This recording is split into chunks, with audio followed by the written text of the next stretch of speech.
Good evening. My name is Paul Moore. I am an ordained missionary based here out of Midland, Texas.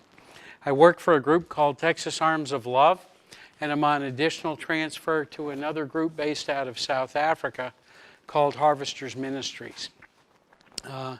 We've planted over 130,000 churches in 97 countries around the globe. When I am here in town, I do Friday night church services at Culver. So some of you I may know, some not, but that's okay. What I would like to talk about tonight, well, actually, before we even get going, Carl, who's normally here with you, he's in Dallas tonight. He called me this afternoon, thank you, Matt, for recommendation to come be with you today and hopefully provide something edifying to you. But Carl is watching his son attending his graduation from law school in Dallas this weekend. And if you know Carl, you know anything about their story, that's a long and well-traveled road. So I invite you, you gets to, you don't gots to join me in prayer for a second, just to say, Father, forgive us our sins. And thank you for this time together, that it may glorify you. And Father, we pray for special provision and protection for Carl, his family, and his son as they celebrate this road mark in their life. We thank you and we bless you in Jesus' name. Amen. Okay, if I can start, what we're going to talk about tonight is a thing known in some circles as a common pattern of change. Have you ever heard of it? Common pattern of change? No? Good. So hopefully I don't bore you. It works like this. The common pattern of change is a model. It says I was living my life this way, something happened, and now I live my life this way. Now, in my professional business, I hope the something that happened is whatever the crisis was that led you to Jesus Christ. And you start your path of discipleship. But for many of us, what happens is, I'm living my life this way, something happens, I repent, I stand before the judge, I got snot running down my nose, my clothes are wet with tears, please free me, but he knows something we don't. He knows that the moment I'm released, I go right back to where I started. What's changed? I go right back to the same situation, same people, with a desire in my heart, maybe so, and in my mind that I don't want this to happen again. But what happens? I go right back to where I started, and now I live my life this way. This happens again, and it happens again, and it happens again. What changed? What changed? Who said that? Absolutely. So what do you think my odds are of success if nothing happens? Who said that? Do you believe that? So do I. Nothing. Doesn't matter the desire in my heart, nothing changed, so what happened? Okay? So let me ask you a question. If I'm an alcoholic or a drug addict and I quit drinking, but I'm still in the same situation, everything else, and I'm just, dear God, please, I don't want to drink no more, what's going to change? Nothing. Why? Because nothing changed. So one of the key things that we ask people to do is to get a mentor or somebody to disciple them. There's this thing, are you ready for it? We're sitting in a college, so I feel like I should be a little academic. You ready? Follow me with this. The second law of thermodynamics, often referred to as the law of entropy. Can anybody recite that for me? I didn't think so. I was just being a little silly because I could. Okay? The second law of thermodynamics says this. If I do something and I don't put energy into it, it will begin to decay. Okay? So imagine this. I'm an alcoholic, or I got a drug problem, or a gambling problem, or I just got an I'm with stupid problem. And the arrow points up. If I don't do anything to change it, what's going to happen? It's going to repeat and repeat and repeat and repeat. And every time the cycle repeats, it becomes more expensive. What does it cost me? Every time I do this cycle is one of the things that costs me. Anybody? Come on, you're smart enough. Sir? Exactly. Excellent answer. That's 2 from you. I've only got 1 great grand prize left, so you can have it and share it or eat it all to yourself, all the way from Brazil. Is this chocolate? Time. At a minimum, every time we repeat this cycle, it costs us time. Now, for those of us in the juvenile system, what happens every time I repeat the cycle? It gets worse, but it also makes the consequences worse. Now what was a timeout and getting snacks and whatever suddenly turns into I can end up doing big time. And then what do I lose? Opportunities, right? So I don't want to embarrass anyone, but I want you to think, how many of you have accepted Jesus Christ? Okay, most of you. Here's what I'm going to say to you. The problems you're having, in part, or Satan is trying to steal your life before it even begins because he knows that God has a call on your life. I looked around this room, I don't see any crutches or wheelchairs. Although you had 2 legs, 2 arms, 10 fingers, and I hope 10 toes. I don't want to smell them to see them, but I'll trust you. Okay?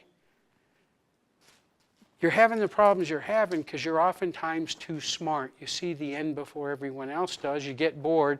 And what happens when we get bored? Stupid things happen. I call them stupid because there's no reason for them. You're better than that. For the guys, most of them I know, they got time, they're watching cartoons, they get bored, friends come over, they smoke a joint, the next thing you know, they're trying to figure out what they're going to do, and what they figure out they're going to do gets them arrested. Girls, you forget to realize that your daughters are the Most High King, and you get bored and get in trouble. You're precious. So much so that Jesus would have been happy just to die for you alone. Okay? We forget that. There's no one that tells you that. So we have this cycle. Every time we repeat it, the consequences get worse. What's the one thing that we can do easily to change this outcome? Anyone? Okay, what might that look like? I'll agree with you. Okay, I like sponsors. What else could we call sponsors?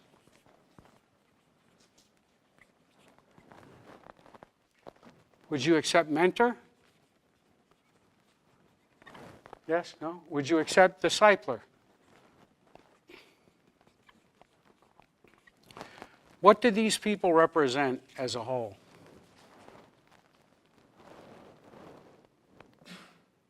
Think about it. We've got each other for 30 minutes. Let's make it count. When I choose a sponsor, a mentor, or a discipler, let me ask you a question.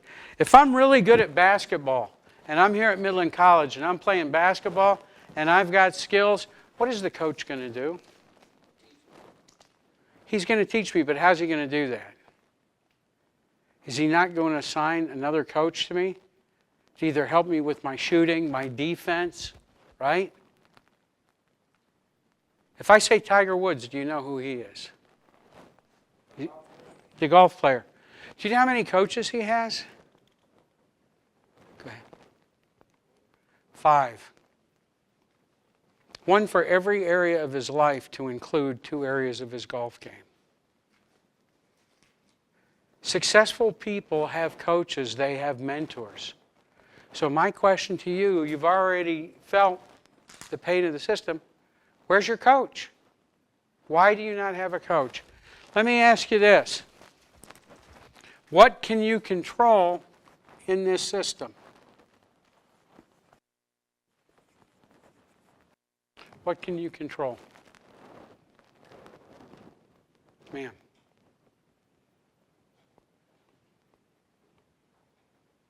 Can you control what happens to you? You can control your actions and your reactions. I agree with that. What comes before that?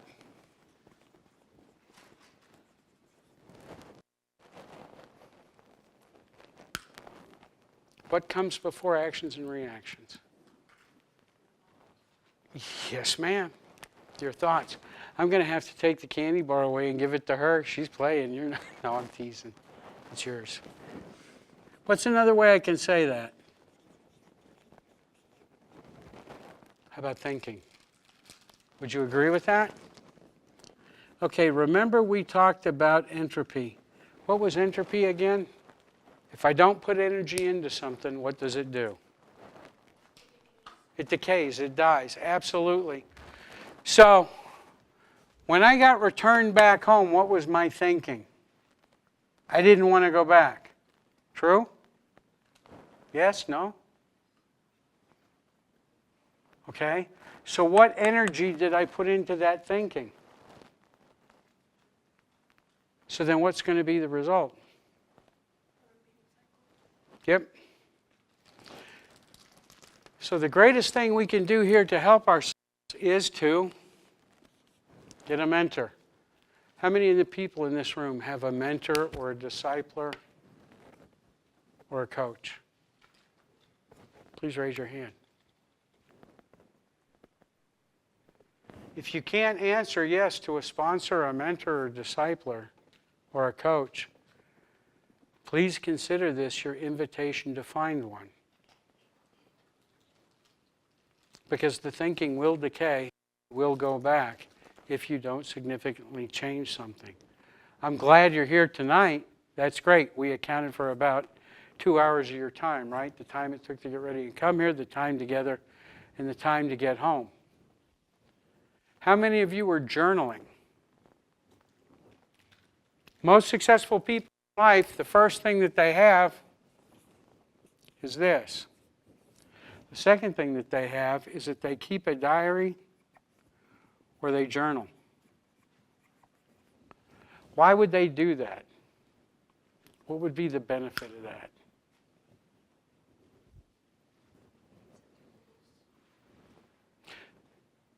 Yes, and I'm going to say that in a different way. You said examine their goals. What it allows them to do is examine my behavior.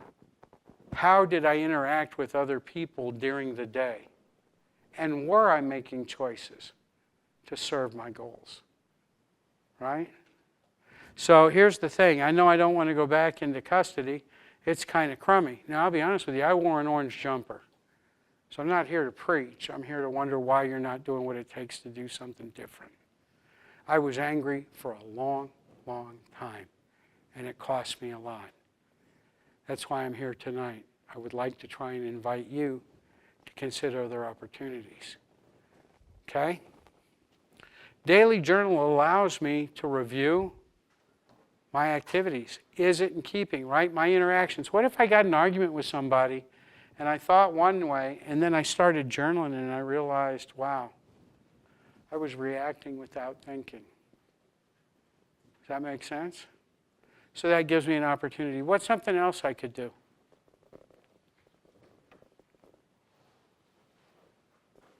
Okay. I'll leave it with these two. Can we agree that there is a benefit in having a sponsor, a coach, or a mentor? Can we agree that you guys will take that as a homework assignment to try and get one within the next 2 weeks? Please? That's an invitation. And second, can we consider possibly journaling? Now, I'll be honest with you. This can be a real problem because if you start writing and people know it, they're going to want to read what you're writing. So I always put on the front page, please respect my privacy. This isn't about you. Okay? Not that anyone might honor that or not, but you don't want to just leave it outlined for other people to read. Okay? The benefit is for you to take a breath and to realize what your actions look like during the day. Okay? Make sense? Am I losing everybody? Yep. Okay. So, we know that I'm living my life this way, this happens, and I want to live my life differently. So now what happens? Hopefully Jesus happens. These are my priorities. They don't have to be yours. Hopefully Jesus happens. As a result of Jesus happening, I have a coach or a discipler. As a result of that, I start making better choices, better decisions. Why? Why might that be so? What is the purpose of this guy over here? He's not the boss of me. He's actually supposed to help me make better choices and succeed. Okay? And I can continue with this. So now I'm living my life this way, and I have a choice with every interaction. What do you think my decision is? And why did I make it green and why did I make it red?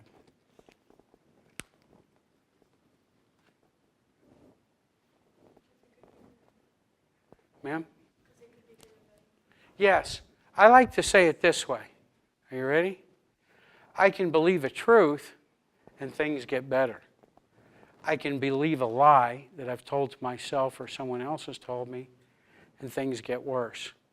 But this is continuously dynamic. The odds are that I choose to believe more truths. But even if I believe a lie and things get worse, how do I make it better?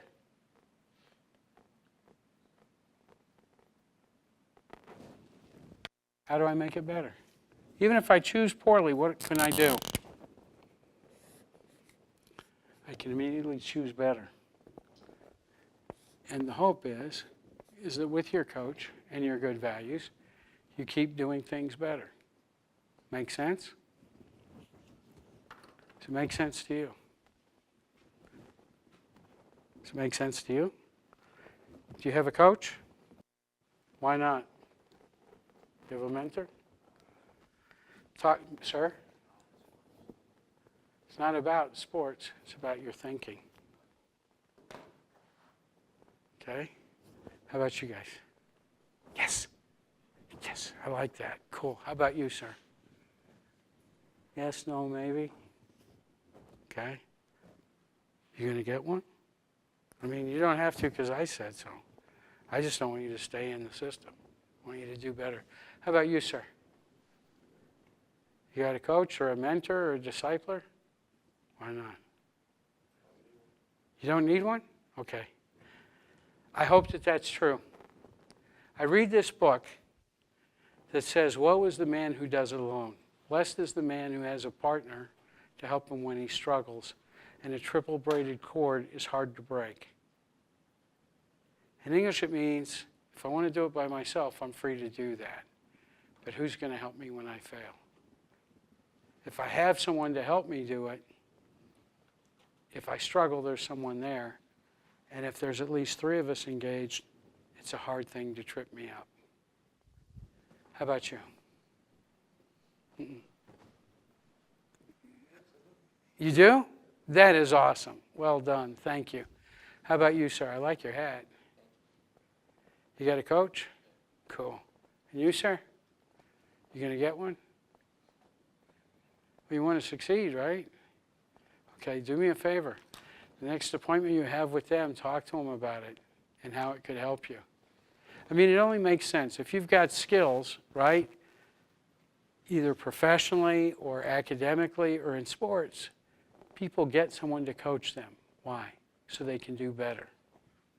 Make sense? How about you, sir? You thinking about getting one, maybe? Did I convince you, or are you just saying, leave me alone? Cool. Thank you. How about you, sir, over here by yourself? You going to get one? Okay. Well, I would invite you to talk to your probationers about the benefits. It's good. Family's good. Really is. A lot of people have uncles and stuff.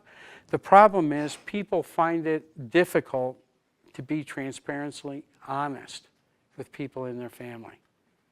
It's really, was for me, how do I go to someone in my family and say, look, I just did this. I shot this guy. What? They're all freaked out. I don't need someone who's going to be freaked out. I need someone who's going to help me make better decisions, smart decisions. Does that make sense? So you're free to go to someone in your family. I would just say, caveat and say, please ensure that your mentor is someone that you can trust and be transparently honest with. Does that make sense? Because there's no shame in that. I don't bet that anyone brought their Bibles, right? Anyone bring a piece of paper, anything to write with? Okay. There are 2 books in the Bible in the Old Testament that start with P. One is Psalms and one is Proverbs. And what I would like you to look at for homework is Psalm 1:1. Sounds like something you can do? Psalm 1:1. I'm going to read it to you, and you can tell me what you think it means, okay? Why do I do that? Who made us? Who made us? God. In whose image? Yep. So if I've got a car and it's broke, I'm going to go get a book to fix my car, right? So if I've got a Ford, I'm going to go to Ford and get a Ford manual. Make sense? If I got a Chrysler, where am I going to go? Chrysler. If I'm a human being, where am I going to go? God. Some people say this funny thing. They say the Bible is basic instructions before leaving earth. Okay? I call it an owner's manual. So Psalm 1:1, it says this: Blessed is the man who walks not in the counsel of the ungodly. What's that mean?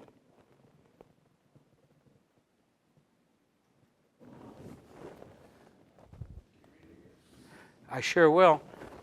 Blessed is the man who walks not in the counsel of the ungodly.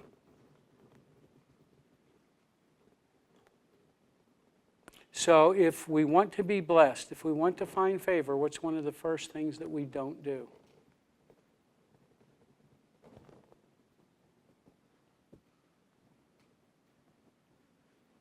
Blessed who walks not in the counsel of the ungodly. What's counsel? If I give you counsel, we were just talking about mentors, right? What do mentors do? They give counseling, absolutely. Yes, ma'am. But straight on. They give counseling. So what is God saying? To get good counsel or bad counsel? Good counsel. Okay? So again, why do we need a mentor or a coach or a discipler or a sponsor? Someone to give good. Exactly. Okay. So I'm going to continue from first and now second verse. Blessed is the man who walks not in the counsel of the ungodly, nor stands in the path of sinners. What does that mean? Nor stands in the path of sinners. I'm not going to hang out with people who are doing bad stuff. So what's the first thing? I'm not going to listen to people who are giving me bad advice. And I'm not going to hang out with the people who are doing bad stuff. Why? Because I want to be blessed. So the first way to have a better life is not to stand with those who are going to cause you to have a worse life, right? Back here. So what can I change? My thinking. How do I change my thinking? I get someone to coach me or to be my sponsor. Okay, let's go to the third. So blessed is the man who walks not in the counsel of the ungodly, nor stands in the path of sinners, nor sits in the seat of the scornful. What does that mean? What does it mean to sit in the seat of the scornful? You've seen it. Every one of you have seen it. In classrooms, in court, you name it. What does it look like to sit in the seat of the scornful? Scornful is a big word, so we'll demonstrate it. I don't need your help. I can take care of it myself. Who needs you anyway? I'm so angry about being unhappy that I shake my fist at the whole world. I don't need you. I can do it myself. Have we ever seen anyone like that? The answer is yes, I know. I've been that guy sitting in that seat. And what's God say? You want a better life? Don't sit there. Find someplace else to sit. And if you can't, do what? Stand. Okay, so we'll go back through this one more time. Blessed is the man who walks not in the counsel of the ungodly, right? Who doesn't listen to bad thinking, bad speech, nor stands in the path of sinners. Doesn't hang out with those people who are about to do bad stuff. Nor sits in the seat of the scornful. Doesn't sit in the same seat as the guy who's angry at the world. Thinks he can do it alone. You can't. We know the results, right? I'm living my life this way. This happens. I go back to the beginning. And what do? The same thing. So what's the message here? Sincerely, I'm asking you to consider to get a coach, a sponsor, someone to disciple you. Does it make sense? It's not me saying it. I'm trying not to preach at you. I'm just saying God says, look, I made you. I know what's best for you. Please don't do these things because there are consequences. And every time you live those consequences, it gets worse. And how does he show that he means it? He says something pretty good. He says, delight in God's recommendations and his meditations day and night, and you will be planted like a tree by many waters. So imagine this. I'm a tree. Sorry, my art's not real good, so I guess it's going to be a palm tree. And the first thing I'm able to look at is my thinking. So I get better thinking, and that thinking is now nourishing my tree. Well, if my thinking's getting better, the odds are that my emotions are probably getting better. And if my emotions and my thinking are getting better, what's happening with my actions? They're probably getting better. And if this tree is getting all that nourishment, how blessed is that tree? How fruitful, how healthy is that tree? It's very healthy, right? So this is you. And God's asking you, look, be like the guy who plants the tree next to living waters. It's not singular, it's plural. Do you have a body? Yes. Do you have a mind? Yes. Do you have emotions? Yes. Each one of these is nourishing your spirit, your soul. And if you've got healthy water and nourishing, you're going to become a healthy person. But right now, where are we? We're a little bit angry. We're a little bit distrusting. Can you see that? Yes, no, maybe? Okay? Look, some people are going to hear what I'm saying and some people won't. That's fine. We're going to hear it when we're ready to hear it. We're going to hear it when we want to hear it. When we decide that we're sick and tired of being sick and tired, we'll get help. So you're free. I mean, that's the difference between God and everybody else that claims to be something in the world. God grants you the freedom to fail because that's what you want. God gives us what you want. If you want to succeed, He'll help you succeed. But you got to put in the work, okay? There's no shame in His game, nor mine, nor should there be in yours. Questions or comments about anything I've shared with you? Are you sure? Okay. I'm supposed to be with you for 40 minutes, so I want to add something to this if I can. I asked you here, what are the things you can control? And what did you say? I'm sorry I couldn't hear you. We can control our actions. If we can control our actions, what else can we do?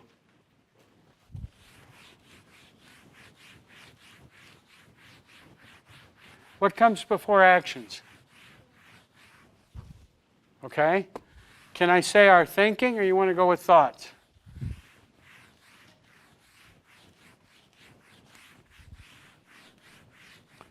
Okay, I'm going to write this again here because this is our homework. Can anybody tell me what it is? Read Psalm 1:1. And if you get really daring, 1 Corinthians 15:1. Okay. So we said we can control what? Actions? right? You said thoughts. What else?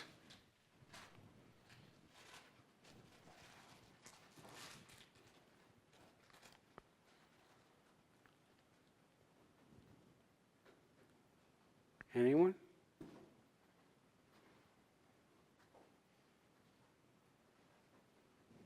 Matt, how about you? Do you know this one? Who we can trust? Absolutely. That would go into my thinking, right? But I like that. That's really good.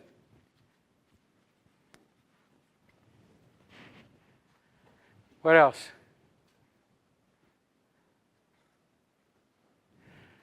How about feel?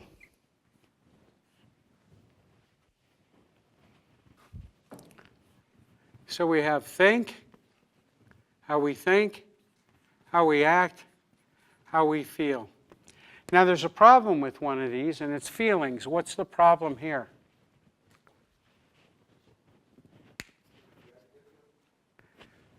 Our feelings cause us to act different. You're absolutely right. Help me with that just a little. When I talk about feelings, what am I really talking about?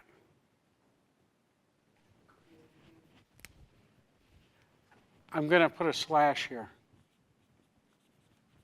How about my emotions? So everything that people tend to do are in these three blocks. Me, I came up with the fourth block. Okay? I'll give you a clue. Starts with the J. J for justify. So somebody would diss me, I would do something to them, and rather than be responsible, I'd say it was their fault. It was everyone else's fault in the world but mine. So I would justify. So what we hope happens is that we think, and then we act, and then our feelings cause us to re-examine whether or not our actions were correct. In my case, I went immediately to justify. It's their fault. They did this. I responded. The judge didn't much care about that. This is a huge one to understand because our feelings are tied to our emotions, and they're not true. The problem with this is our thoughts are meant to be primary responders, right, for our actions, but not our feelings or emotions. Why might that be so?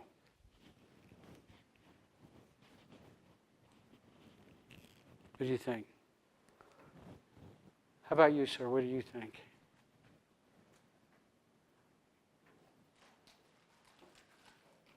Okay, I'm going to give you a clue. You ever been to a scary movie? At the drive-in or at the movie show? No, I mean a really scary movie. You ever been to one? No? How about you? Ever been to a scary movie? Watched one on TV? You, sir? And it was scary, right? But where were you? Were you at home or were you at the movie? Okay. You're at your house, right? But you were scared. Okay, well, there's nothing to be scared of, right? But if you sat there going, it's just a movie, it's just a movie, what would the people around you do? Yeah. But you were scared. But was there really anything to be scared of? No, you were in a movie theater, or you were at home, or you were wherever, right? There was absolutely nothing to be scared of. But yet we were. Someone would come in and boom, and we went, whatever, right? Because we were scared. So what do we know? Our feelings and emotions aren't true, right? They're certainly not. Imagine this. Imagine this. I'm sitting there watching a movie. I know my dad's got a gun for strangers in the door. You come in and go, boo. I go, ah! And I grab the gun and I shoot you. What's going to happen to me? I'm going to jail. Why? But I was scared. What do you think? Dude, there was nothing to be afraid of. You had no reason to shoot that person. Yet we do that all the time with our emotions. Not necessarily shoot someone, but we hate someone and we do something bad or we smack them or whatever because of our emotions. So part of the success in not doing things again is the ability to think and then act. Right? Did you ever hear the old saying, count to 10 before you do something? Yes? No? There is, okay, everybody just no. There is this saying that says, if you're upset, count to 10 before you act. Why do you think that is? Yes. But we find out physiologically, that means in the body, there's actually a reason to do that. We have this little thing in the front part of our brain that suddenly gets blood cut off to it. It's part of the fight or flight response. When we get angry or scared, right? This part of our brain that causes us to reason doesn't get blood. If it doesn't get blood, what happens? It don't work. So if you count to 10, what do you allow it to happen? This little part in our brain, it suddenly starts to get blood. We calm down, we realize the reality of things, and we act differently. Does that make sense? So one of the things, if you're journaling or you have a mentor, you can talk about is this whole think, act, and feel model. How do I stack the blocks for success? If someone really upsets me or a situation really upsets me in the day, how do I want to stack the blocks, in what order, to have a successful outcome? Because what happens is I start building successes.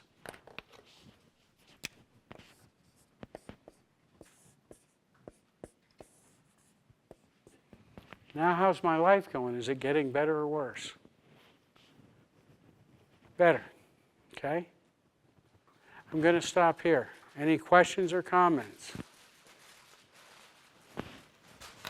I thank you for your attention very kindly. We are concluded. Thank you.